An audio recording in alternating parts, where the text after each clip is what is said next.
Hi guys, welcome to UKDiver. My name's Andy and today we are talking about wet gloves versus dry gloves.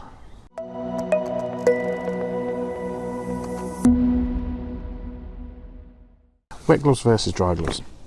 If you are new to the sport, you may well be scratching your heads to what the difference is and why you would prefer one or the other and which one you should go for. So here I am to give you my thoughts, at least, on these different gloves that you can get. So let's start off with wet gloves. Wet gloves are, just basically a wetsuit for your fingers and your hands. Okay, been around for donkey's years. It's basically just neoprene. Some of them have these fandangly fancy linings in that you can sort of slip in and out of easier, or so they say anyway. And basically just like a wetsuit, eventually water will wash through. It is heated by your hand and captured by the neoprene that then gives you a nice insulated layer. They certainly do the job. You can get them in all kinds of different thicknesses. The general proposition being the thicker they are, the warmer they get. Obviously the thicker they get, the less dexterous they become. One of the other things you need to note is, obviously, like all neoprene, the deeper it goes, the more it compresses, the less warm it keeps your fingers. Simple to use. You put them on, you zip them up if you've got a zip, and that's it, you are good to go. So from a simplicity's point of view, very, very easy to use. I am a really big fan of these waterproof particular style of wet glove. I think they are called G1s, G5s, something like that. I use the 5mm ones. I think I've also got 3 ones for like in the summer when it's really warm, but my standard is sort of 5mm. So that's your bog standard wet glove. Now let's have a look at dry gloves, because these are a totally different beast. Now you can get different ones of these. Okay, one of the more popular ones you can see in the UK quite often is Kubis, K-U-B-I, Kubis. These are not Kubis.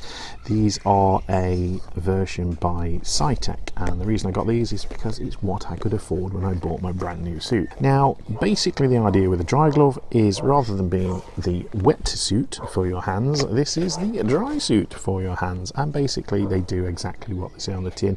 They keep your hands dry. Very much like a dry suit, you have to have an undersuit, so you do have to wear some undergloves to give you that sort of thermal protection. So you put your underglove on and then you put your dry glove on, but the more astute of you will have gone, well, isn't that just going to compress onto your hands? And yes, it is. So what you also need to do, guys, is you also need to break your cuff seal, because you'll have your silicone cuff seal here and this goes over that.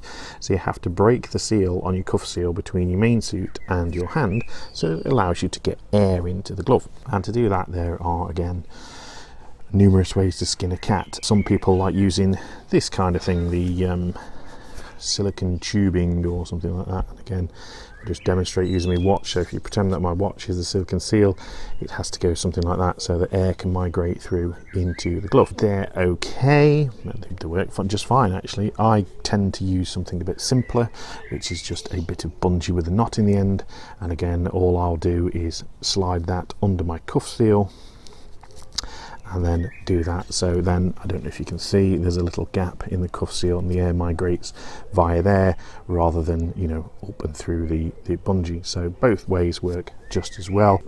Whatever floats your boat, really. Okay, so if we have a go then, so we would put the cuff seal, your underglove first. Put whatever you are using to break your cuff seal under here. There we go. And then the dry glove goes on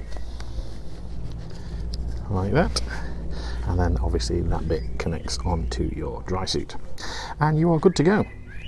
And they work just fine most of the time, and that's my real problem with these, is that you can already tell is way more faff than the wet gloves, and there is lots and lots to go wrong with these. First of all, it doesn't seal. You jump in the water, the glove floods, and worse than that, because you have this bit of bungee or tube, so does the arm on your dry suit.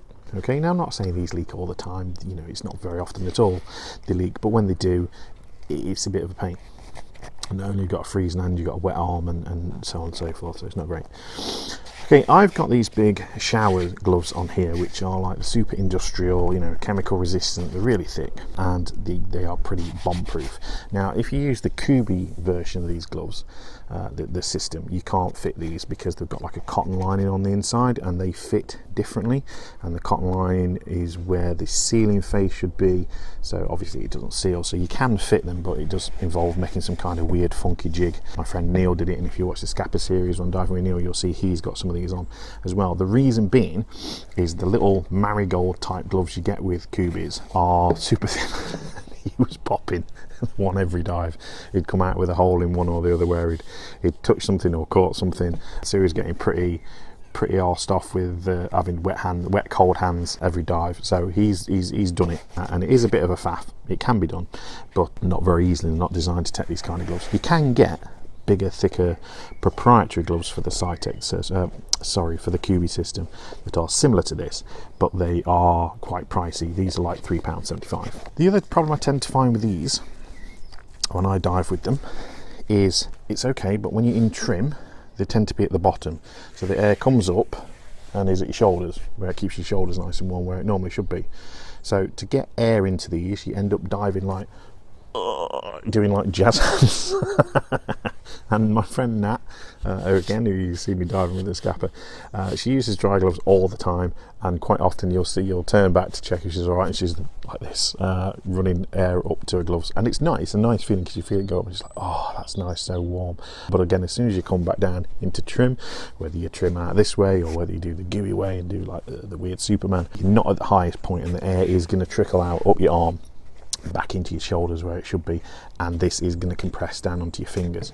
You can get a million different types of undergloves. These are particular ones are some that are supplied by supermarkets for their workers when they're working in fridge or freezer places, you know, loading fridges and freezers so the hands don't get cold. So that's what I use. The other thing I've tended to find with people who use dry gloves is they tend to not have enough spare pairs of gloves. I've got 4. Okay, and the reason for that is if you do have a little leak, obviously this set's going to be wet, so if you want to use them again, you're going to need another set. But the other thing people do is, you know, they get kitted up, or they get de-kitted after the dive, is normally where it happens. They pop the dry gloves off, leave these on, and then they dismantle the rest of the kit, which means these are damp. And then they get back in and they put everything back together, they put the glove on, and you've got a damp glove inside the inner glove. And then of course when this compresses down it, that just transfers the cold straight into your fingers, which is actually, I think, worse than just using wet gloves. I would recommend, if you're going to use dry gloves, a fresh pair of undergloves that you basically put on last when you've put everything else on. So which do I recommend? I've clearly got both, so I recommend you having both. Okay, if you've got a silicone cuff seal system on your dry suit, then you definitely should have a pair of dry gloves. However, 80% of my UK diving, which is pretty cold water, I wear these puppies, simply because they are zero faff, on, zipped, good to go. No failures, no leaks, it doesn't matter, and for me they keep my fingers perfectly warm.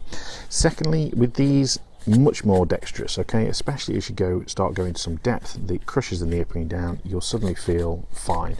So with cameras and stages and all that kind of stuff, these are much more dexterous. I can do it all with these, but it's much easier with this.